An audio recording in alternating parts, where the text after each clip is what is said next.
got so.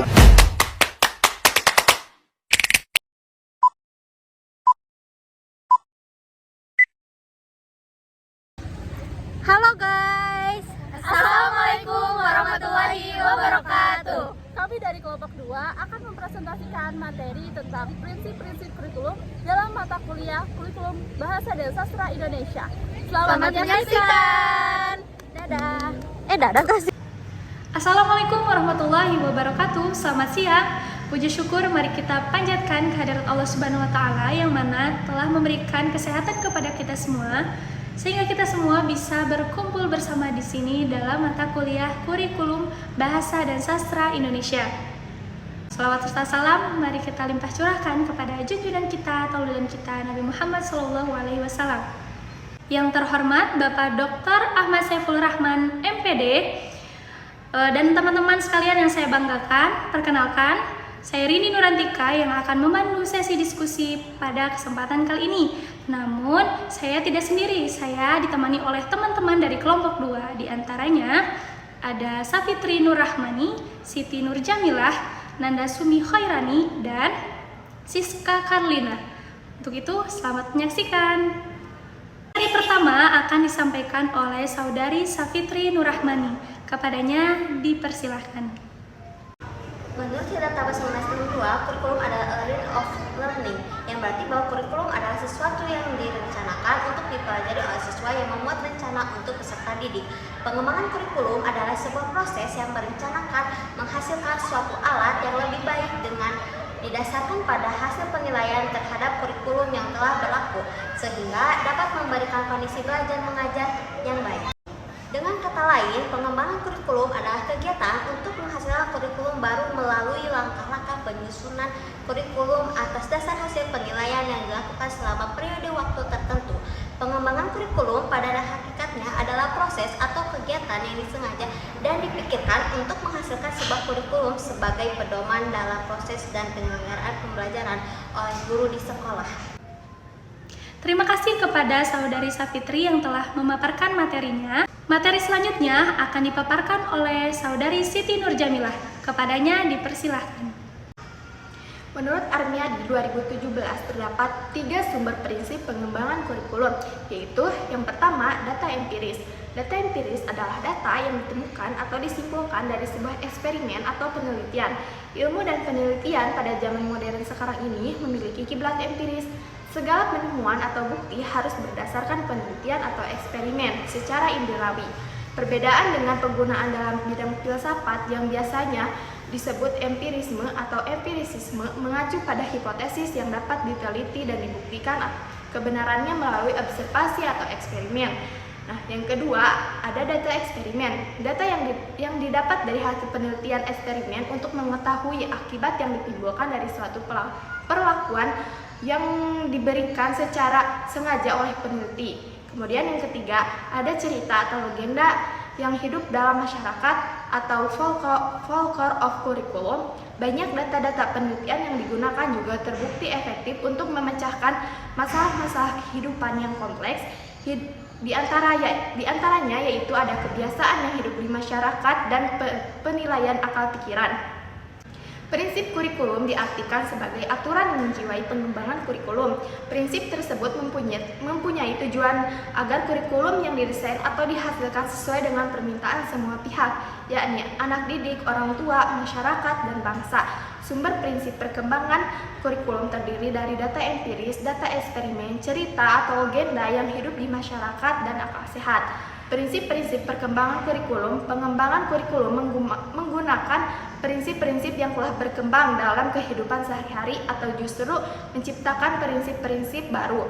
Oleh karena itu, dalam implementasi kurikulum di lembaga pendidikan sangat dimungkinkan untuk menggunakan prinsip yang berbeda dari kurikulum yang digunakan di lembaga pendidikan lain sehingga akan ada banyak prinsip yang digunakan dalam pengembangan kurikulum. Terima kasih kepada Siti Nur Jamilah yang telah memaparkan materinya. Selanjutnya akan disampaikan oleh Saudari Nanda Sumi Khairani. Kepadanya dipersilahkan. Baik, di sini saya akan melanjutkan materi. Untuk selanjutnya ada perkembangan kurikulum memiliki 2 prinsip pokok, yaitu prinsip umum dan prinsip khusus. Baik, di sini saya akan menjelaskan ada 5 prinsip umum dalam perkembangan kurikulum. Yang pertama, prinsip relevansi.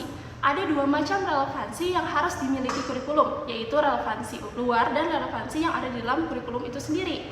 Relevansi luar seperti isi, tujuan, proses pembelajaran, penyampaian, dan penilaian yang tercakup dalam kurikulum sesuai dengan tuntutan, kebutuhan, dan perkembangan dalam masyarakatnya. Kurikulum mempersiapkan siswanya untuk menghadapi perjalanan hidup sekarang dan yang akan mendatang. Yang kedua, prinsip fleksibilitas. Nah, kurikulum harus memiliki sifat lentur dan fleksibel. Walaupun setiap anak memiliki latar belakang yang berbeda, kurikulum yang baik berisi hal-hal yang solid, sehingga dalam pelaksanaannya memungkinkan terjadinya penyesuaian berdasarkan kondisi daerah, waktu, maupun kemampuan dan latar belakangnya. Yang ketiga, prinsip konstitunitas. Nah, kurikulum sebaiknya berkesinambungan antara satu tingkat kelas dengan satu tingkat kelas lainnya gitu, antar satu jenjang pendidikan dengan jenjang yang lainnya, juga antara jenjang pendidikan dengan jenjang pekerjaan.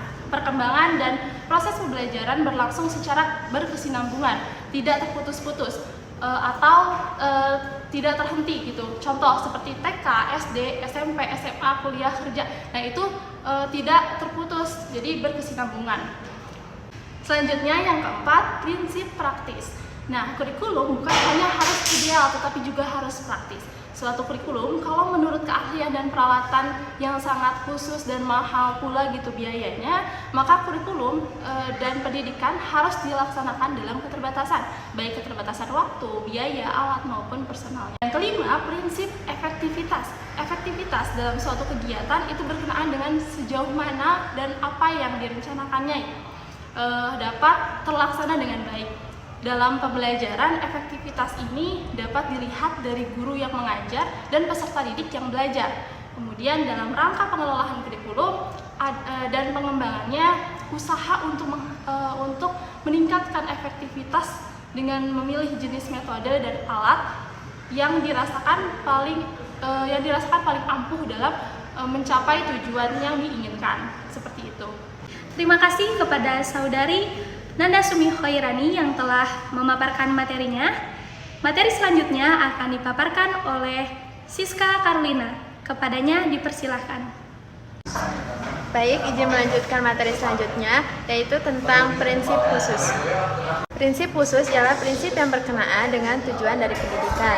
Tujuan dari pendidikan yang dimaksud adalah tujuan yang bersifat umum, atau jangka panjang, jangka pendek, atau bisa disebut dengan khusus, dan juga jangka menengah. Prinsip yang berkenaan dengan pemilihan isi pendidikan. Memilih isi pendidikan sesuai dengan kebutuhan pendidikan yang telah ditentukan oleh para perencana kurikulum yang memerlukan pertimbangan beberapa hal. Yang pertama, memerlukan penjabaran tujuan dari pendidikan dan pengajaran ke dalam bentuk perbuatan hasil belajar yang khusus dan sederhana. Yang kedua yaitu isi bahan pelajaran harus meliputi segi pengetahuan, sikap, dan keterampilan. Yang ketiga yaitu unit-unit kurikulum harus disusun dalam urutan yang logis dan juga sistematis.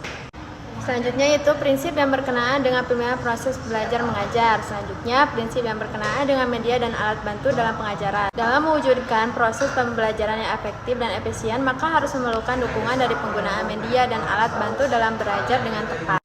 Dan prinsip yang terakhir yaitu prinsip yang berkenaan dengan evaluasi. Terima kasih kepada Saudari Siska Karlina yang telah memaparkan materinya. Alhamdulillah teman-teman, sesi materi telah dipaparkan. Untuk itu, kepada teman-teman yang ingin bertanya atau menambahkan, dipersilahkan. Baik, itulah pemaparan materi mengenai prinsip-prinsip kurikulum. Selanjutnya, izinkan saya untuk membacakan kesimpulannya. Pengembangan kurikulum adalah kegiatan untuk menghasilkan kurikulum baru melalui langkah-langkah penyusunan kurikulum atas dasar hasil penilaian yang dilakukan selama periode waktu tertentu. Pengembangan kurikulum pada hakikatnya adalah proses atau kegiatan yang disengaja atau dipikirkan untuk menghasilkan sebuah kurikulum yang lebih baik. Adapun prinsip-prinsip kurikulum diantaranya ada prinsip khusus dan prinsip umum. Prinsip khusus Di antaranya yaitu ada prinsip yang berkenaan dengan tujuan dan pendidikan. Yang kedua ada prinsip yang berkenaan dengan pemeliharaan isi pendidikan. Yang ketiga ada prinsip yang berkenaan dengan pemilihan proses belajar mengajar. Yang keempat ada prinsip yang berkenaan dengan media dan alat bantu dalam pengajaran. Yang kelima ada prinsip yang berkenaan dengan evaluasi. Adapun prinsip umum diantaranya ada prinsip relevansi, ada prinsip fleksibilitas, ada prinsip kontinuitas, yang keempat ada prinsip praktis, yang kelima ada prinsip efektivitas. Mungkin cukup sekian pemaparan materi mengenai prinsip-prinsip kurikulum. Kurang lebihnya mohon maaf dari kami. Wassalamualaikum warahmatullahi wabarakatuh. Terima kasih. Sekian dari kami, mohon maaf apabila ada kesalahan. Hantu dedemit pergi berlari. Cakep. Tidak terasa, tidak tersentuh. Cakep. Mohon pamit undur diri. Assalamualaikum warahmatullahi